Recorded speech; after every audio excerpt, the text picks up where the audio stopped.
What up, ladies and gentlemen? Welcome back to episode number 20 today of the Road to Glory career mode. Now, of course, this is a little bit different to usual. Usually we have it live. I've got a face cam on there, but today we're going to be doing it post-com. The only reason for that is I wasn't feeling fantastic when I recorded this last night, so I decided that once in a blue moon, it's okay to do the post-com ones. So it is going to be post today. I did take a look at most of the comments left in the last episode, looking at the signings to be made as well, because of course I asked you guys to help me out, give me a striker and a centre-back to sign. Good news is we do sign a centre-back and a striker.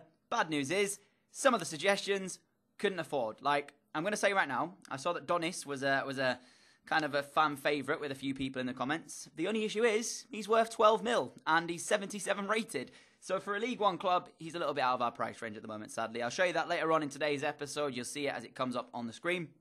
But we do have two games for you guys to watch alongside a jam-packed transfer window where I went to sign a lot of players. And the good news is for game number 1 of this episode, we have Dickinson back on the bench for this game against Wycombe. So his long-term injury that he had is now over, and he is back in the side to hopefully be a starter and not get another injury in the course of this episode, because that would be tragic. But straight in game 1 here, Ryan Leonard picks up a loose ball from Wycombe. Kinsella finds his strike partner in the form of Lamine Endau. He goes through, tries to hit it first time, can't quite get it past the defender, but gets a second chance at it, and he scores on the second attempt as well. So 2 minutes into the game, Wycombe were 1-0 down, and already we were leading. It's a lot of luck involved in that one. I'm not going to deny it. It was very, very lucky. The ball bouncing straight back to Endau.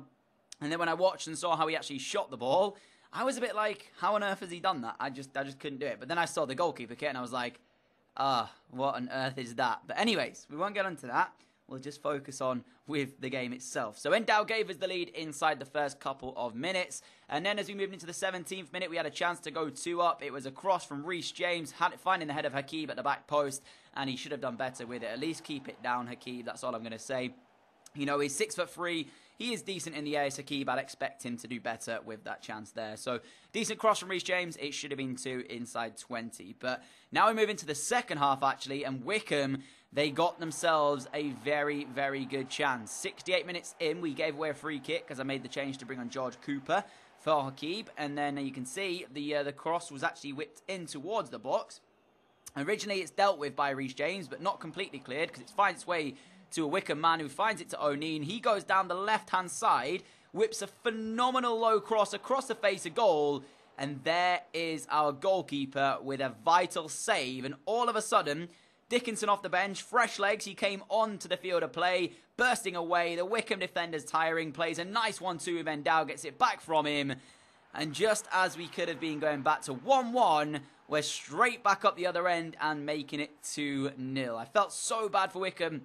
I genuinely thought they'd scored to equalise, and in the end, we just caught them on the break and straight away went 2-0 up. And it's nice to see as well, because it means that Dickinson, back from his injury, has scored in his first game back, and that's also very, very good. So I'm glad to have Dickinson back. It gives us that little bit extra, I guess, quality on the wing.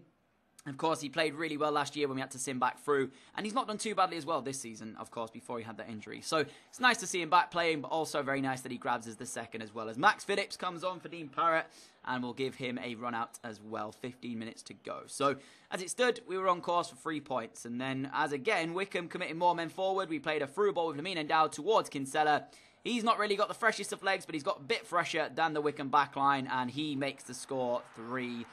Sliding it underneath the goalkeeper, and again, really, really easy goal, and you can see he's running all the way to the touchline to celebrate this one, is the ball forward. It's actually weird, because it's like, I saw a comment the other day on Twitter, and it actually made me giggle a little bit. I was reading through Twitter, and of course I follow a few career mode like stuff, and there's actually like a meme, and in regards actually to of course the likes of Kinsella.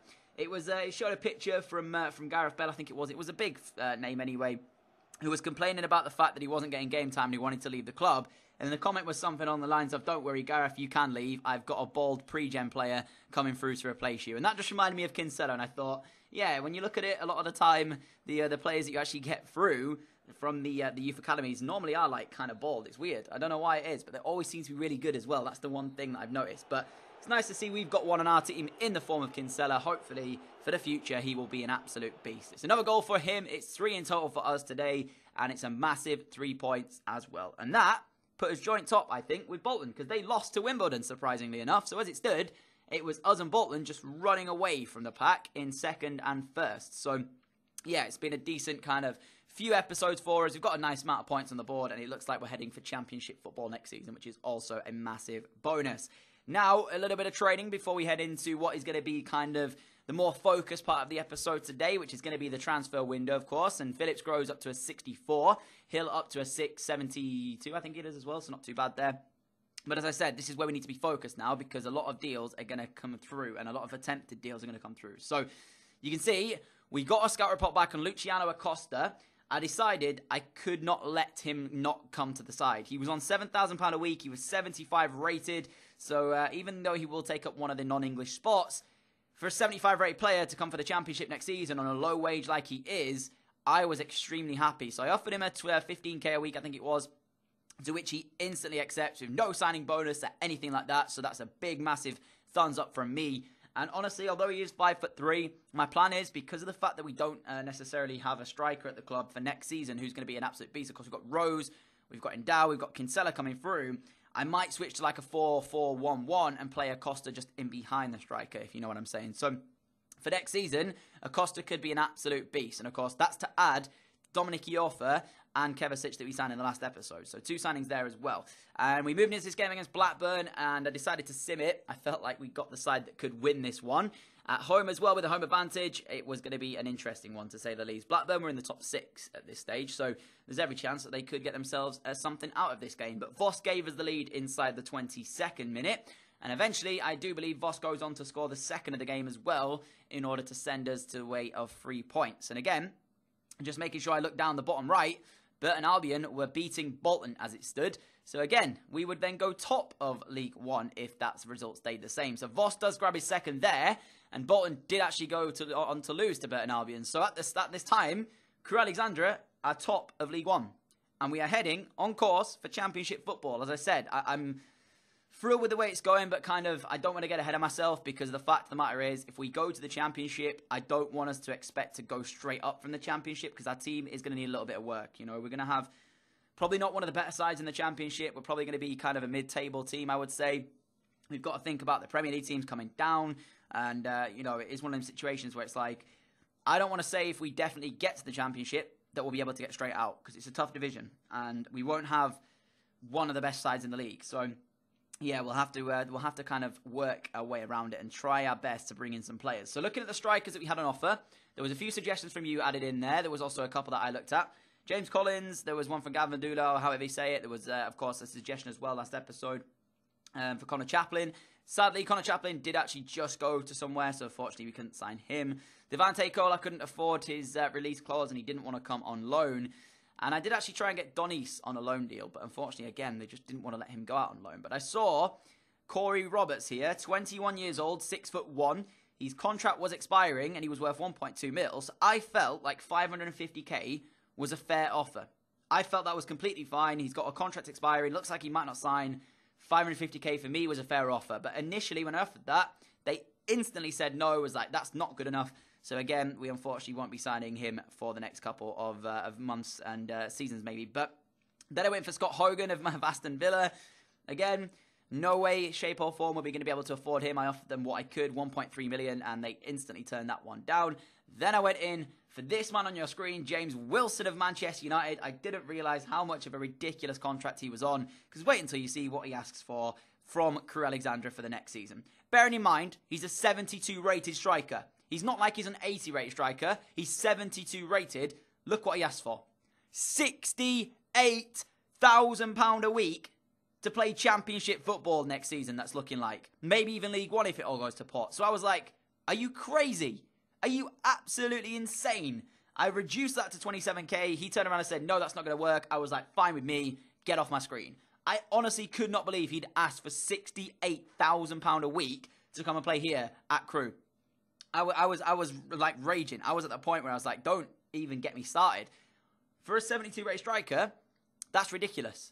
Absolutely ridiculous. When you think we got Acosta for 15k, who's 75, 3 overalls higher. I understand James Wilson, of course, has the age gap on him, but that's just ridiculous. So I was not prepared to give him that. So I decided to kind of admit defeat in a way, and I looked at some loan deals that we could bring in because I felt like we couldn't really make signings happen with the money that we had currently. So the first man I went to get was that man from Southampton on loan. Can't remember his name exactly. It was a centre-back. I did also look at one of the players from Bournemouth that you guys suggested as well on loan in the form of Bailey something. Was it Cargill? But unfortunately, he just wouldn't come. So we made one signing from Southampton on loan. Then I went out and tried to have another crack at Edward Nikita of Arsenal, of course. 66 rate striker, is quite pacey as well. He falls into the English category of things. He was only going to cost us £8,000 on the wage budget, so I decided, you know what, let's go ahead. It means we've got a centre-back in and we've got a striker in, and for squad rotation, they'll do pretty well. And I kind of felt like that was the best situation we could have got because of the fact that I didn't necessarily want to sign them. All I needed was for now, basically, with the injuries we've got. So the signings I feel like we made were okay. Acosta's going to be good for us, I feel like, and the two loan deals that we got were the best of a bad situation that we had. We unfortunately couldn't get Donis. I tried, but of course he was way too expensive. He's overall ridiculous. And even when I offered the loan deal, I was expecting them to say no, and they did. So disappointed with the way the transfer window went, but I feel like given the situation that we were put in, we've maybe got the best deal that we possibly could have done. And Edward Nikita makes his debut here for us against Middlesbrough in the 4th round of the FA Cup. Unfortunately, this gameplay is heavily, heavily corrupted. I saved what I could, but one of the goals, unfortunately, did actually get corrupted as well. So I tried to do what I could, and you can see it's not the greatest thing in the world, but it is what it is. And the game was stop-start all the time throughout the recording software. It was actually fine when I played it. Just when I put it into the recording software afterwards, I didn't realise they had the issues. So 25 minutes in, you can see the game skipped its way through, and eventually we play it out wide to Riley. Riley to Dickinson. Dickinson to Edward Nikita, and he gave us the lead in this game. 27 minutes in. It was a great move from us. Unfortunately, you couldn't see it because of the issues that we had with the recording software. You caught the back end, and you will be able to see it in a different replay in a moment. The finish is exquisite from the Arsenal man, and that's probably why we needed him to come in. But I looked at this game, and I thought, this is like an indication for us because Middlesbrough, will be playing Championship football next season. I wasn't sure whether or not they were Championship or Premier League, but what I did know is that their side was decent. So if we could match it pound for pound and effectively play well against it, then next season in the Championship, I feel like we're ready. Even if we don't have these players coming in and we just had this side, I'd feel like we were ready. So Edmund Nikita giving us the lead there in that game inside the first couple of minutes of it, half an hour to be exact. But it didn't last long, and as I said, if we could match Middlesbrough, that would be great, but they did show their quality. Braithwaite to a Britta Sommalonga. He plays out wide now to Chapman. Chapman going down the right, beats my challenge, couldn't get onto him. Plays a great little ball back inside eventually, as you can see. Turks a couple of men on. Plays it to Braithwaite. Braithwaite on the edge of the area. Again, dodges my tackle and just makes me look like a mug before lovely left-footed curling finish to the top corner. Makes the score 1-1. So honestly, there was not much we could have done about that. They did really show their quality there. I tried to tackle them 2, 3, 4 times, and it just didn't happen for me. And then Braithwaite's little turn on the edge of the area before finding the top corner also showed the class and quality. Again, though, massively corrupted, so you didn't even see the replay. And I apologise for that. Unfortunately, sometimes this happens. It doesn't always happen. It hasn't happened for quite a while, actually. But, yeah, it did it today, unfortunately. And then again, as we move into the last 17 minutes of the game, we were going down the left, and I can confirm that we do score from this. But once again, the replay is very, very, very bad, and I apologise. Dickinson down the left. Eventually, he plays it all the way back inside, and we end up going through the middle with Conser. The centre-back wins the challenge in the centre of the park, goes through, scores to make it 2-1. So you will see on the replay the actual finish, but unfortunately I can't show you the exact build-up of how it went in because of the fact that this happened. So there is the pass through. It's kind of like pictures, I guess you could say. We played it through with Edward Nikita. He found Conser. Conser got through and finished it past the goalkeeper with the left foot. So, yeah, I apologise for the quality of this final game, but unfortunately, as I said, sometimes it happens and there's nothing you can do about it. So there we go. Ezri Konsa with his second of, with our second of the afternoon, sorry, and what an important goal it could have been. A typical captain's goal, I would like to say. And that was the end of the match. So fortunately for us, you didn't miss anything else because no corrupted else footage there. But in the end, we came away with a 2-1 win. And as I said, if we could match Middlesbrough pound for pound, I feel pretty confident going into next season. That's all I'm going to say. So that is how the episode will end today. As I said, apologies for that little bit of issues with the recording software. But that's how the other ties went as well. And it looks like now we're through the 4th round of the FA Cup. I'm intrigued to see who we're going to pull in the next round. Unfortunately, I don't think I showed you. I'll try and remember for the next episode. But there you are. Tables. Crew top by a single point. And we are 14 points clear of that 3rd place spot. So around about, I think, 17 league games to go. We're 14 points away from 3rd. So yeah, it looks like we are heading for Championship football, basically, next season, which I'm confident about now. So that's going to be decent. And as you can see, as I'm showing you the league table, there it is in full for you guys to check out. So we've actually scored 62 goals this season, which is pretty good. I'm happy with that one. But thank you for all your support, as per usual, guys. If you did enjoy today's episode, a like would be greatly appreciated. As always, I'll see you all again at 4 p.m. UK time tomorrow. If you haven't already, hit that subscribe button. Make sure you click the notification bell, and you'll never miss an upload. I'll catch you all again at 4 p.m. hopefully tomorrow, guys. See you all then. Adios.